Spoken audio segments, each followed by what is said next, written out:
Hello, and welcome to another episode of the Gavel Gang Podcast, an insight into the collections we get here at Eubanks Auction House in Surrey. Hello, your music specialist John Silk here, back again for a podcast. Hi, Andrew. Hi, John. Some big sales coming up. Music, film, collectibles, pretty huge, a lot of lots. Yeah, we've got a huge month. I think it's going to be our biggest ever month of memorabilia and collectibles sales. Next week, on Tuesday, we start with the Sean Arnold, that's Sporting Antiques. It's a museum that closed down, and there's some antique golf clubs and tennis rackets, scoreboards. One of the earliest ever golf games. It's an early computer, and you use that to measure distances of drives. That's just one of the star lots in there. Normal Sporting Antiques there on the Wednesday, that's the 12th. The 13th of November, we've got music memorabilia. That's a massive sale, 600 odd lots.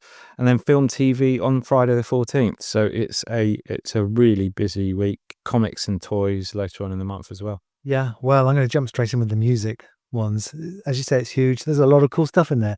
One of my favourites is the Paul McCartney driving licence from the late 60s, complete with a couple of convictions and fines, one in Bath, one in Coventry.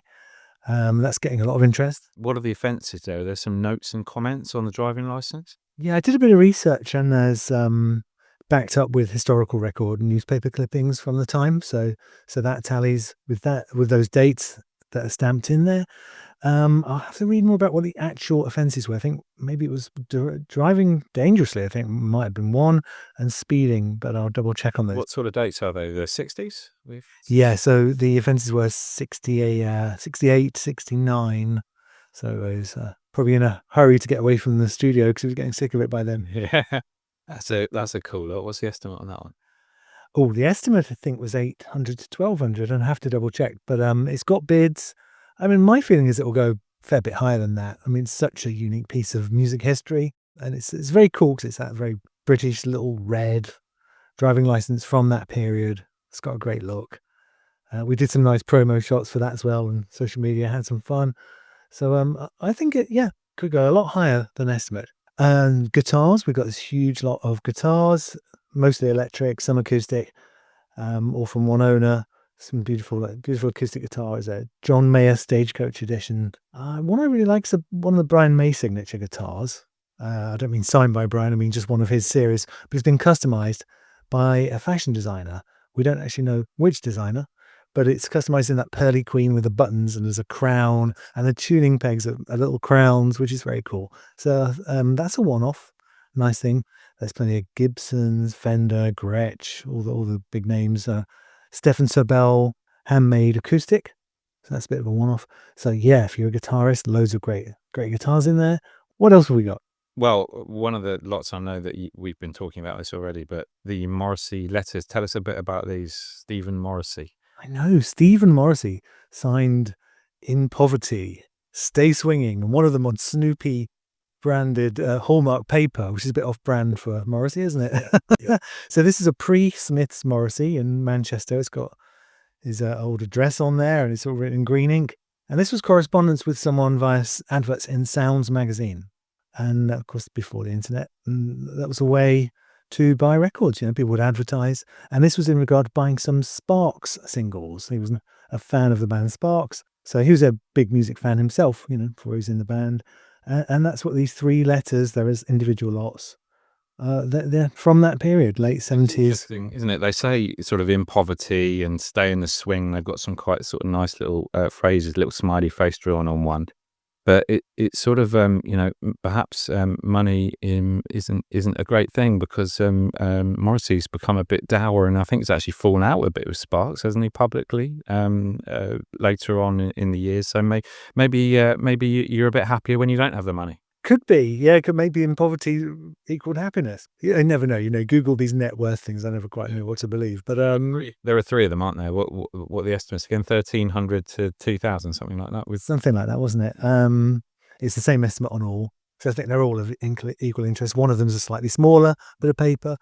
I think that was the Snoopy one. They're really great, unique bits of music history, What else have you got in the music? There's an awful lot of kind of books and box sets, aren't there? Lots of Genesis Publications books, and as people will know who are into those. They're really lovely things, well presented. They're often box sets, sometimes with other things in there. Like I saw one this morning, a Janis Joplin one with a 7-inch record in it. So most of those, all the ones I've seen, are not used. They're, old new stock type thing, which is great. Records, yeah, we got a lot, not quite as much as that 30,000 lot, a modest amount compared this time, but still plenty of records, plenty of good records in there. And across two sales, it's not just the music one. There's some in collectables, some maybe a few more job lots, that kind of thing. So some good finds if you dig. We're increasingly finding strong markets for all music-related memorabilia, as we are for sporting and film. So people can get in touch, can't they, John? Drop us over an email, and you'll get back some evaluations on that. Well, talking of film, what's the Star Wars stuff in there? That looks amazing. I think you dealt with that.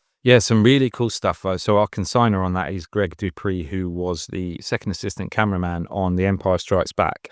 So he was out in Finse in Norway filming those Hoth battle scenes, with the classic, with the probe droid and the Wampa, and freezing conditions they were working in. So we were actually selling his original Star Wars crew big fluffy jacket to keep him warm out in the ice. I've seen that because it's on a mannequin at the top of the stairs here outside your office, and by today's standards it looks not very warm. It's not very padded. I think the technology then for that kind of cold weather wear was, I bet they were freezing. They were, and he's told us some stories about, there were some days they just couldn't work because the weather was it was impossible to work in it.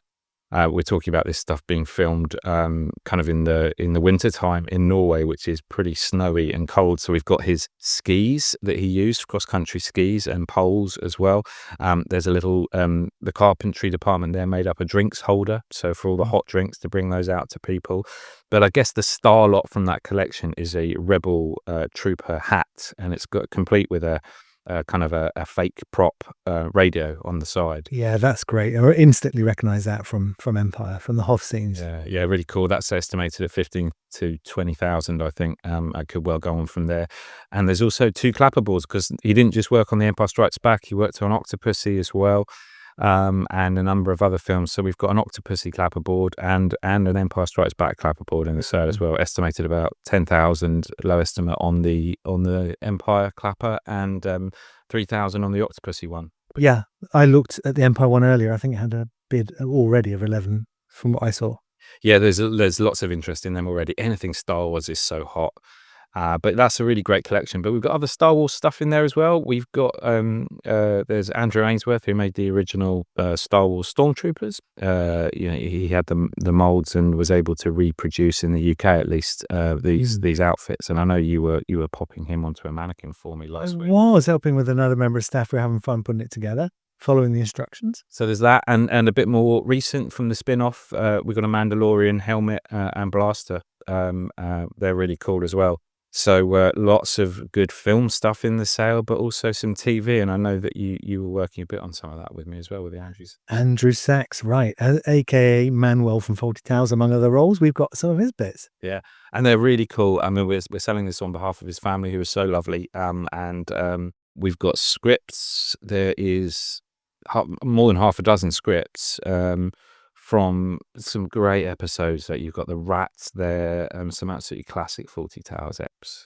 I saw a scripter. Did it have some annotations and doodles on there as well? Probably from Andrew, I suppose. Yeah, so these are all his original copies, and this sort of stuff just doesn't come to market often. Obviously, this was all consigned before the sad passing recently of Prunella Scales as well. We're selling this. I mean, the interest in Fawlty Towers was incredibly high already, because there's a theatrical production out on the road. And it's just everyone grew up watching it. I don't know about you, but Oh, I love it. It's seen so many times. Yeah, really, really special. he also had some photographs, didn't he? Yeah, this was just a little more of an oddity, not super high value, but he seemed to be a keen photographer, and there's some slides of him.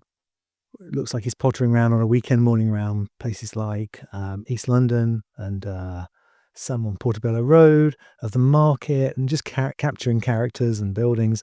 Some from a rehearsal from a play called Jumpers, and I recognise a young Felicity Kendall in some of those shots.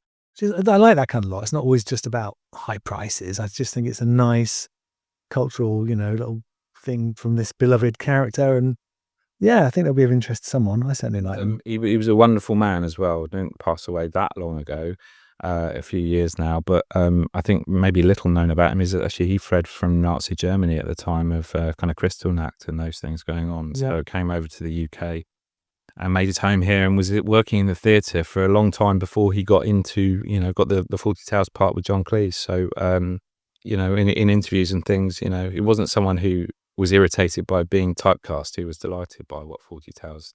He seemed very modest about it. I read a quote. He said, "Oh, I had a very small part in it or something." I thought, "Well, come on, you're a huge part of it." And apparently, originally they were going to have a German waiter, but they thought that wasn't really appropriate to have a German, so they went Spanish. But what a character that was, and what a show! Yeah. Yeah, what else have we got? I mean, there's tons of music, there's tons of film. We've got sporting stuff as well. There's toys and models later in the month, and we're taking entries for the next sale already, aren't we? Yeah, already starting to build up the next sale, which I think will be February, won't it? Yeah, February time.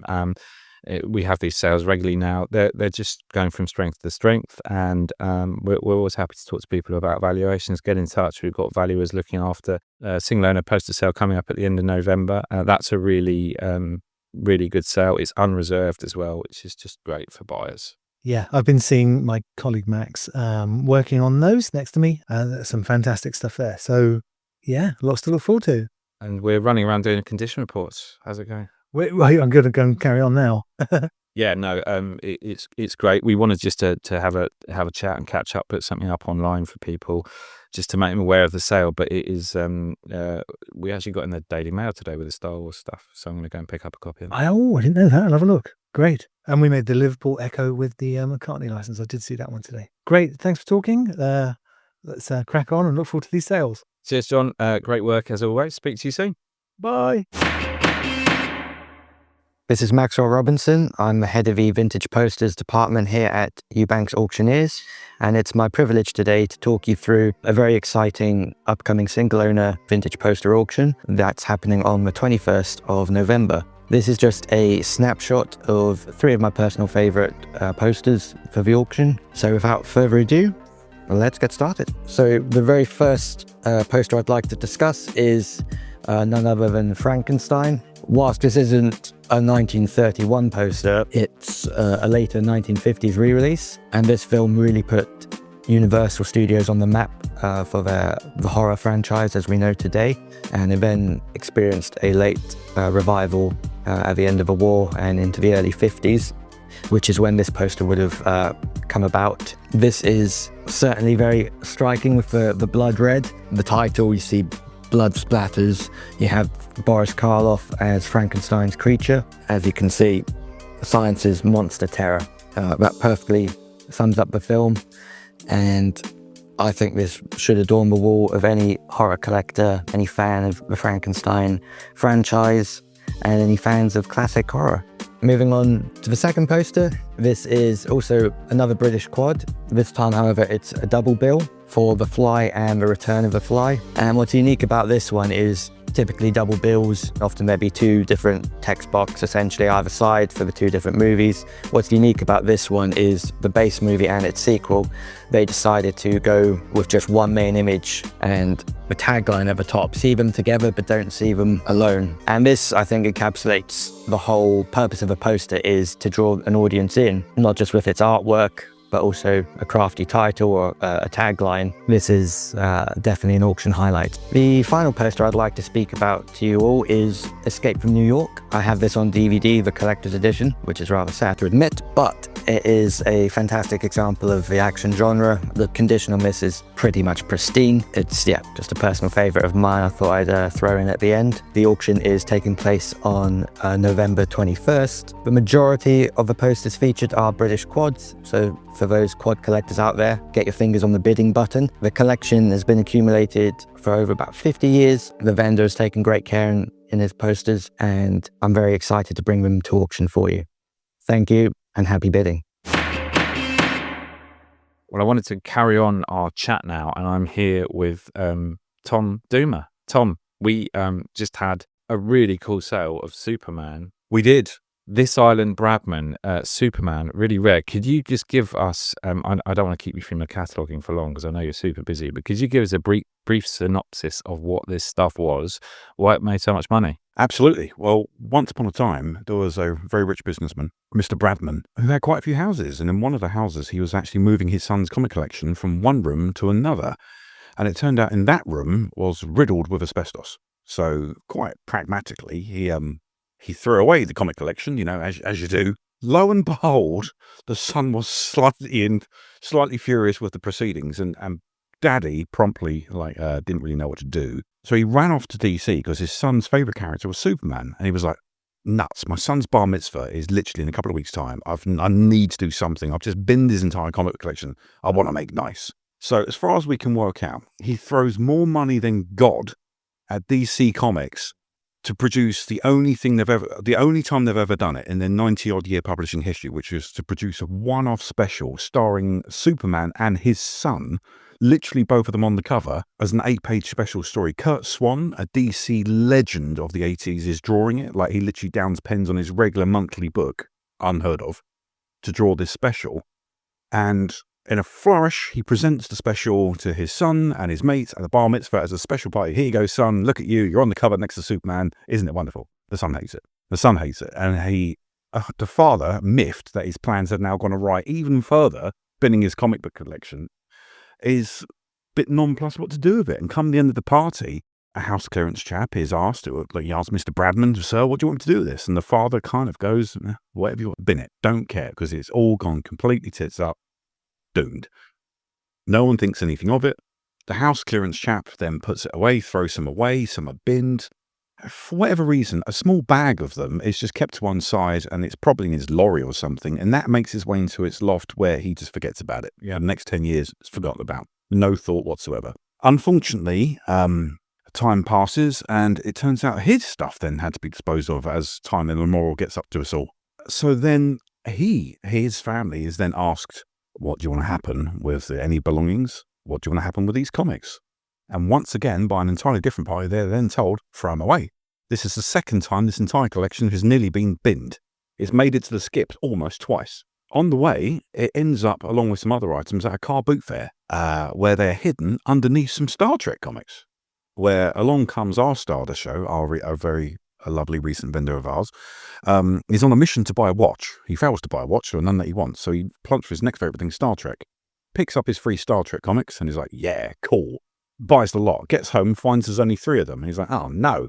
So he puts them in his loft for the next 10 years. Sadly, again, time catches up with us all, and he realised that one day he needed to do something. He'd been made an offer for one of the comics from a friend who insisted it was for his son, and it wouldn't go anywhere, and he was offered £20 for the comic then. He was like, "Yeah, right, no worries. I'll sell you this comic for £20. Doesn't think anything of it. That comic then makes it online by this very hopeful buyer for the princely sum of £30,000, where it sits unsold to this day. Suffice to say, they are no longer friends. And the gentleman comes to see us and says, "Can I have some help with these? Because I think I'm onto something." I asked him how much he paid, and he told me £20.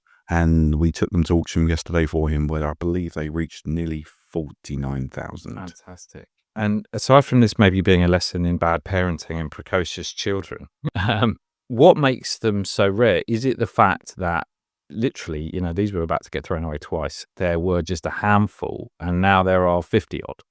This is where it gets really interesting. It's the only time DC Comics, one of the largest ever American publishers, have ever commissioned a private piece. And there is no official record, there is no official payment, and there is no official limitation. AK, someone in the office got a good deal that day. So we don't know. I've spoken to 3 DC different historians about it, and they say to make it worth their while, it would have had to be between 1 and 200. We know there's more than 100 out there, so it's our belief there is only approximately 150 copies on the planet.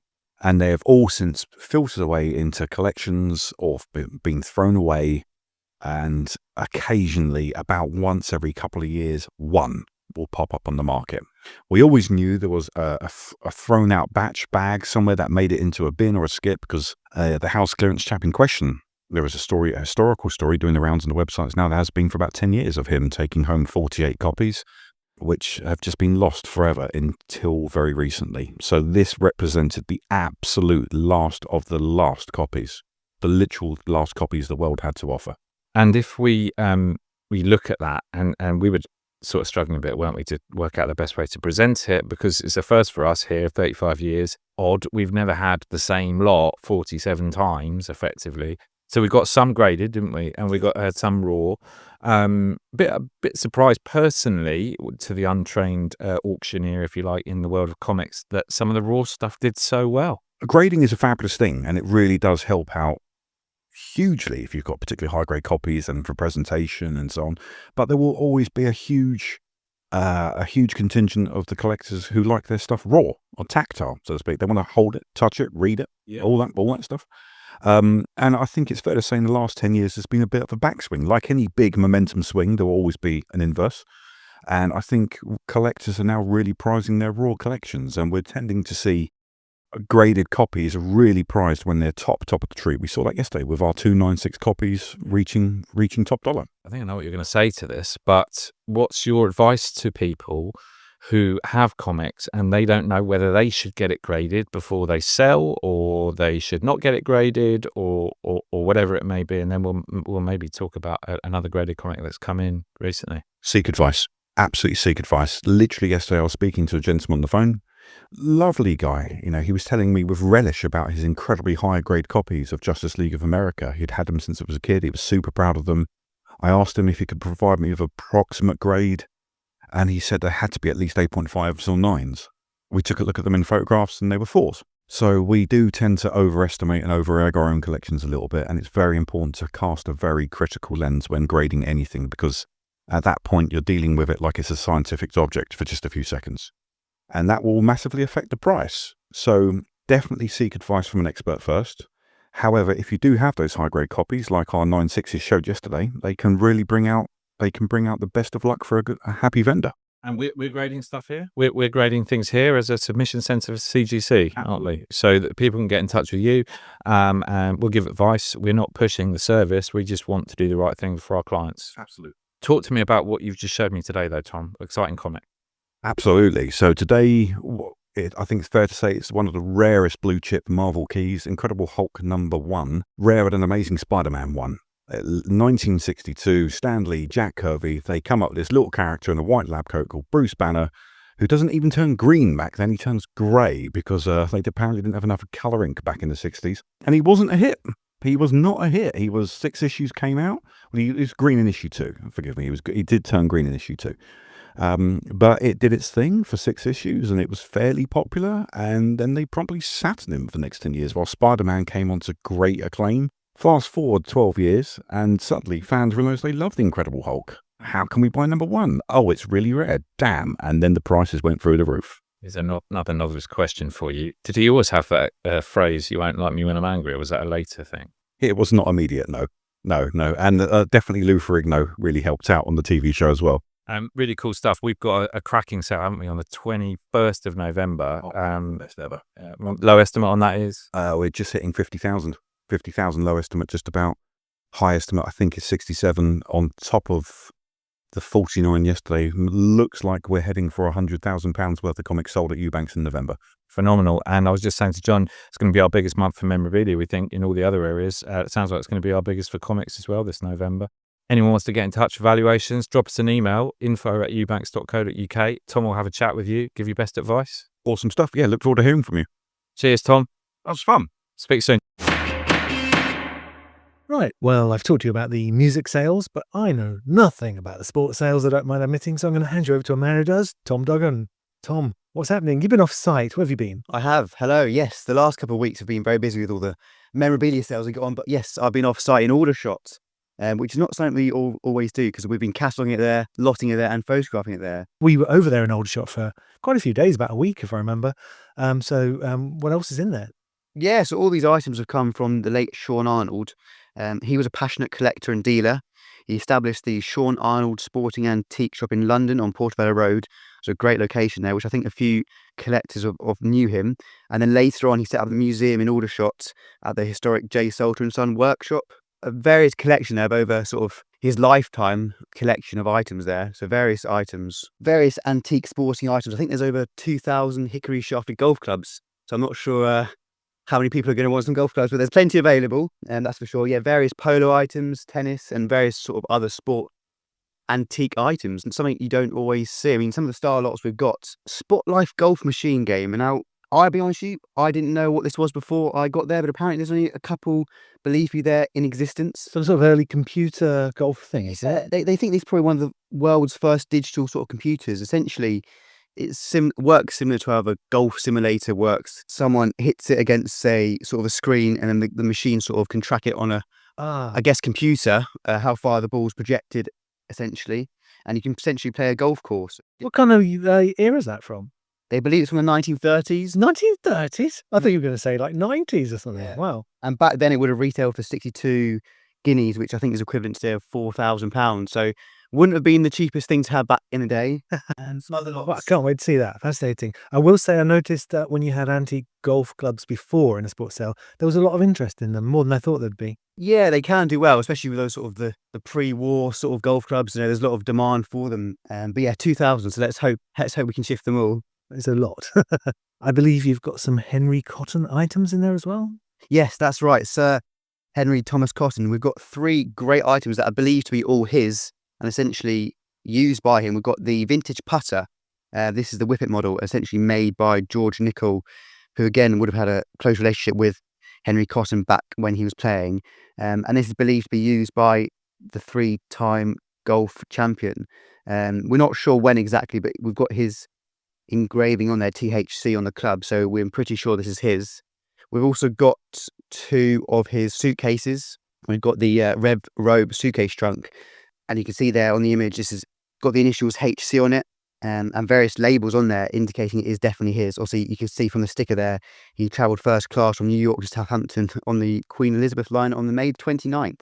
Whoa. Which we Luxury travel there. Yeah, which we can sort of date to when he was playing. So this ship only travelled on the route on the 1951, and that was when he was sort of at the height of his game, his playing time. So this suitcase is definitely a nice item for any collector. And we've also got sort of the bigger item, the Hermes travelling trunk. Again, a very nice item there with his initials stamped on there.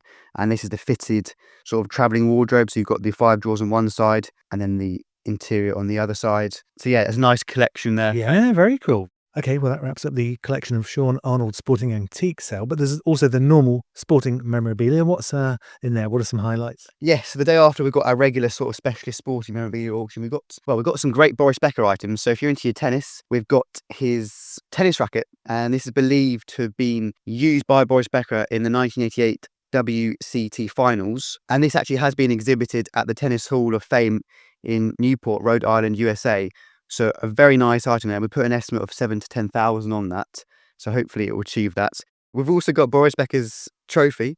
And this was actually awarded to Boris Becker on becoming Germany's junior tennis champion in 1982. So again, another nice bit of memorabilia there for any tennis fan. And this is estimated at 1,500 to 2,500, which hopefully should achieve that. Yeah, well, sporting legend. No Formula 1 in there, that's my favourite. Actually, no. Damn, all right, I'll forget that one then. That sort of sums up the memorabilia auctions.